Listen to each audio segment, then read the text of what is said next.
মুসলমান ভাই বোনদেরকে আসসালামু আলাইকুম, হিন্দু ভাই বোনদের আলাপ। আমি অনেকদিন পরে এই পাড়াটায় আসলাম, মনে আছে একবার ছিলাম। তো গত 15টা বছর আমি খুব মানে বলা যায় যে আপনার ঝামেলায় ছিলাম। আমার দলের বিএনপির প্রধান খালেদা জিয়া তিনি জেলে ছিলেন, আর তারপরে যে নেতা তারেক রহমান তিনি নির্বাচিত হয়ে লন্ডনে ছিলেন। ফলে দলটার পুরা দায়িত্বটা আমার উপরে এসে বসছিল। তো আমরা সারা দেশে এই দলকে ঠিক রাখার জন্য ঠাকুরগাঁয় কম আসতে পারছি। এই জন্য আপনারা আমাকে ক্ষমা করে দিবেন। প্রিয় বন্ধুরা, মা ও বোনেরা, আমরা রাজনীতি করি দেশের মানুষের কল্যাণের জন্য, ভালোর জন্য। যে এলাকাটা উন্নত না সেটাকে উন্নত করার জন্য, যেখানে রাস্তাঘাট নেই রাস্তাঘাট করার জন্য, স্কুল কলেজ নাই স্কুল কলেজ করার জন্য, হাসপাতাল করার জন্য, শান্তিতে থাকার জন্য, তাই না? সময়গুলোতে আমরা খুব শান্তিতে ছিলাম না, আমাদেরকে প্রায় জেলে যেতে হয়েছে। আমাদের এই ঠাকুরগাঁতেই আপনার 70টা মামলা হয়েছে, আমাদের পরে 7,000 আসামি ছিল। আল্লাহর অশেষ রহমতে এই 14-15 বছরের এই দুর্দিন কালো রাত পার হয়ে আমরা এখন একটা সুদিনের সামনে আসছি, একটা ভালো সম্ভাবনা দেখা যাচ্ছে, তাই না?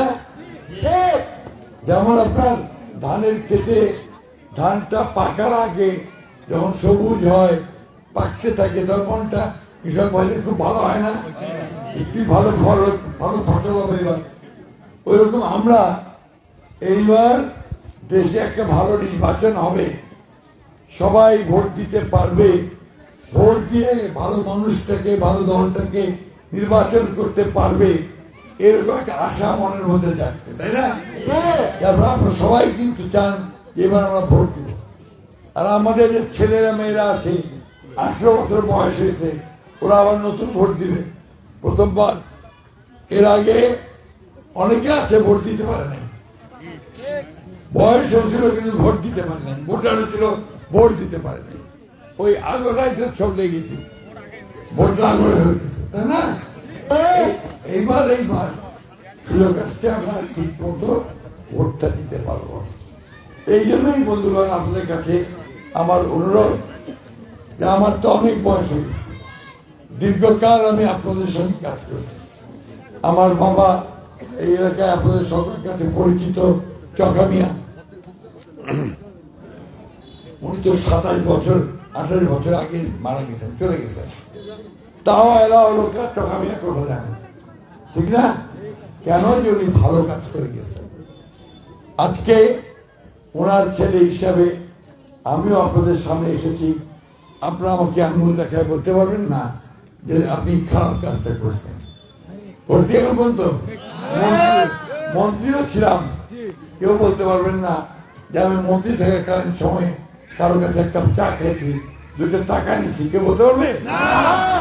এটা আমি এই জন্য বললাম যে এটা আজকালকার দিনে আপনার একটা বেশ কম দেখা যায়, তাই না? যাই হোক ভাই, আমরা সামনে নির্বাচনে আমার দল বিএনপির পক্ষ থেকে আমি এখানে প্রার্থী, আপনাদের কাছে ভোট চাইতে আসছি। আমার মার্কা হচ্ছে ধানের শীষ, তাই না?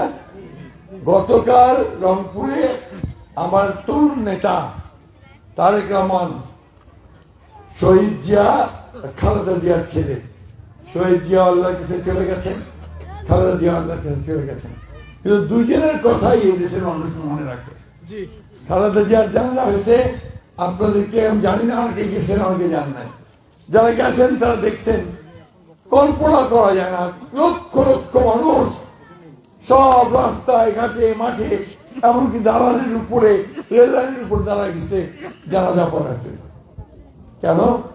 খালেদা জিয়া তারা সবাই মনে করছে মানুষটা ভালো ছিল, দেশের উপকার করছে, কল্যাণ করছে, আর নিজের নীতিটাকে ঠিক রাখছে, যে সে কোনো আপোষ করে নাই মানুষের ভোটের অধিকারের জন্য, মানুষের অধিকারের জন্য, তাই না? আজকে বন্ধুগণ, গতকাল আমাদের তারেক রহমান সাহেব তার ছেলে তিনি আসছিলেন, তিনি এসে আমাদের সামনে বলছেন যে আমাদের দল বিএনপি যদি নির্বাচিত হতে পারে তাহলে 10,000 টাকা পর্যন্ত কৃষি ঋণ যাদের আছে সুদ সহ মাফ করে দেবে।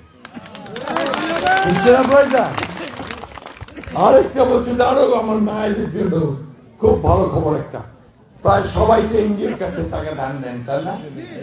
এনজিওর কাছে টাকা ধার নেন না, বলছে এনজিওর যত টাকা আছে এটার দায়টা নিয়ে নিবে সরকার, আমাদের সরকার গঠন করতে পারে এবং আমার মায়েদেরকে মৌকুফ করে দেবে।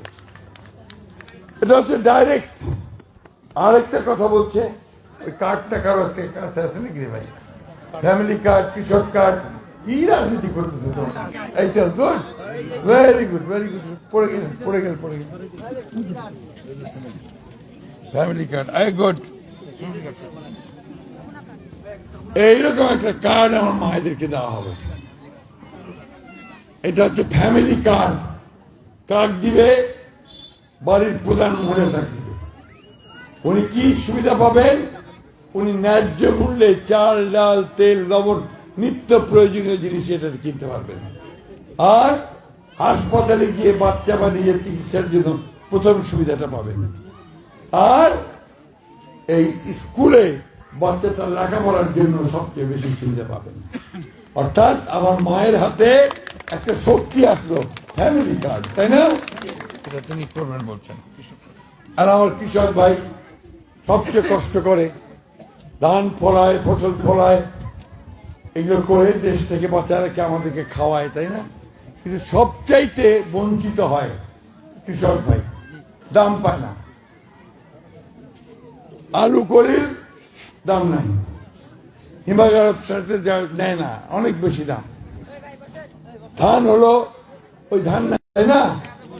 এখন একটা নতুন অবস্থা আমরা আনছিলাম, কার্ড দেওয়া হবে কৃষককে, তিনি ন্যায্য মূল্যে সার পাবেন, বীজ পাবেন, আর সেচের পানি পাবেন। আর একটা কথা বলছেন, যেটা আমাদের এই যে ভাইদের, ইয়াং ছেলেদের জন্য খুব জরুরি, যে যারা বিএ পাস করছে, এমএ পাস করছে, শিক্ষিত বেকার আমাদের ভাই বোন, তাদের জন্য তিনি 18 মাসে 1 কোটি কাজের ব্যবস্থা করবেন। এগুলো শুধু কথার কথা না, তিনি এগুলো করবেন, কারণ আমরা অতীতে এগুলো করে দেখিয়েছি বন্ধুগণ। আর শান্তি শৃঙ্খলা রক্ষা করবেন, হিন্দু, মুসলমান, বৌদ্ধ, খ্রিস্টানের মধ্যে ভ্রাতৃত্ব সৃষ্টি করবেন, অসাম্প্রদায়িক একটা রাজনীতি নিয়ে আসবেন, সাম্প্রদায়িক হিন্দু মুসলমানের ভেদাভেদটা আমরা বন্ধ করে দেবো একদম পুরোপুরি। আমাদের এখানে সবাই যে যার ধর্ম করবে, যে যার কর্ম করবে,